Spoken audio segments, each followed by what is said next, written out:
one thing, there's always negative repercussions. So the big question is school closures coming up.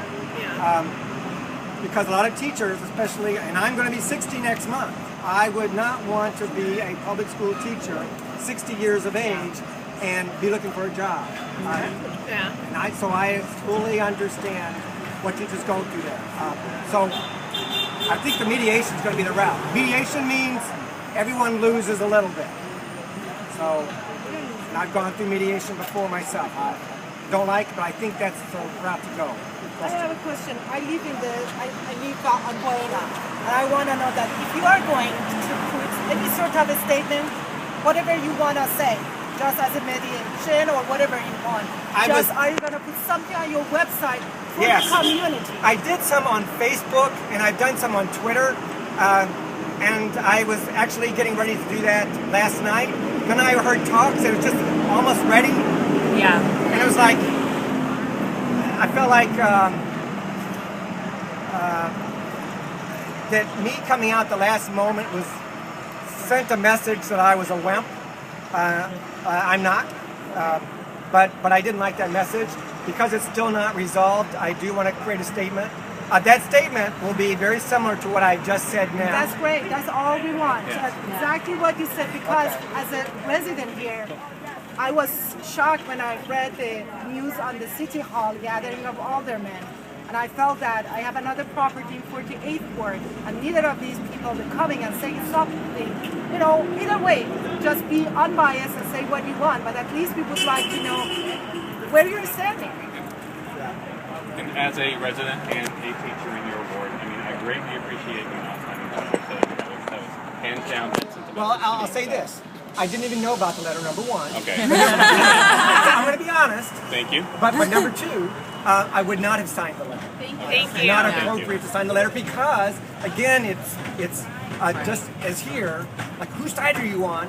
I'm not going to participate in the polarization. I want people to come together and start talking rationally. So signing that letter would be destructive. It's not the thing.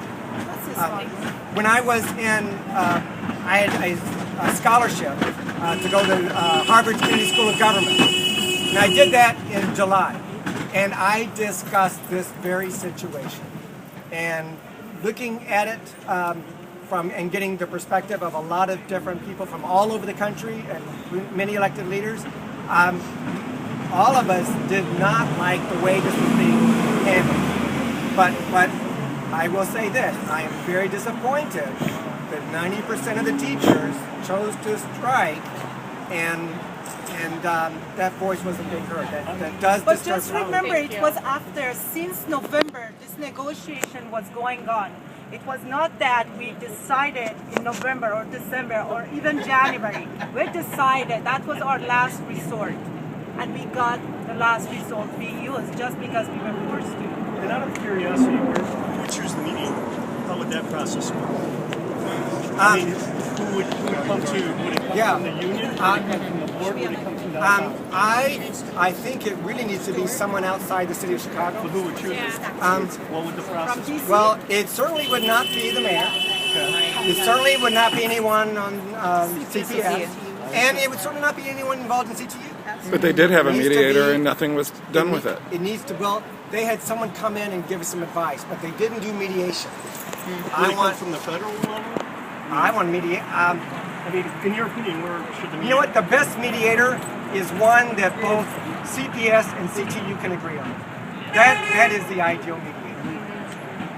And how they do that process, I'm open to hearing from CPS and CTU about the best way to choose a mediator. But it has to be someone who is unbiased, who's not out there to get one or the other. These are very difficult times, and ironically, when I was in Boston, and there I spoke with many other elected leaders from all over the country, they're all facing the same thing. So this is nationwide, and it's probably. I also heard it from Ireland. Some of the representatives in our class from Ireland and New Zealand, Australia, and Germany. It's everywhere. So it has to be handled. And the way it's been handled right now is disappointing. But it's disappointing on both sides. Boston actually, I think, took an ad out supporting teachers on time limits. But Boston lost. Boston lost. Boston lost. Boston did. So I've asked the mayor's office about mediation and wanted to know what their thoughts were, and they said that's something to think about. I think they need to think about it more. But to be fair, I've also asked CTU about mediation, and they've not responded either. I had some hopes that this would be resolved today, and I don't know. The other sad part is, as an alderman, I know very, very, very little about the details. I read the papers. Right. And unfortunately, we are like you because the CTU, they are so busy with other stuff, they don't get update as much. I saw the contract and I read I think it was 19 pages or so, and it was on PDF, but it was from Channel 11. Even though I believe Channel 11 does a good job, however, you have your doubts because it doesn't come out of CTU sources that we would like to I would see. agree. So we don't know exactly, but by 2 o'clock, our delegates are going for the meeting. If they decide to approve it, then they are going to put that contract out, and I believe maybe if you want, one of us can send you the actual one that delegates they approve, because that's the one that I can trust more than the other ones that I see in the media. Okay. Did you say you were upset that 90% of us voted? For strike. No. I'm upset that 90% of you voted and that message wasn't heard. I wasn't surprised though because of just my general. I think a lot of people were surprised. Maybe teachers weren't because you're on the front line. I'm not on the front line. I'll be first to admit I'm not on the front line, and I was surprised. Yeah, no, it didn't surprise me. Right? But it sent a very clear message that there are some very angry and frustrated teachers. So general happiness, I think, and not with each other. We are like family in our school, and I think it's like that everywhere. When in city council, there was a discussion about a longer school day, and to be honest, I'm going to be honest. Any alderman who said, "Oh no, we want the same school day as it is," would get up their head on the chopping block. Yeah. And I knew that. Yeah. And so all aldermen voted yes. Because you were pressured by the mayor? No, the public. Because the public wants longer school days. However, when I did stand up in city council, because I testified about my vote, I said, and I can remember it very, very clearly, this was it was soon after becoming an alderman. I said, Mr. Mayor, when I attended my very first city council meeting, you asked me if I was having fun. And I am. This is a very challenging job, but I'm having fun. But I know why you asked that question, because this is a very, very tough job being alderman. I've had one other tough job. I used to be a teacher, and I talked about this particular school over here that does not have a librarian. I talked about Inter-American School raising money for an art teacher.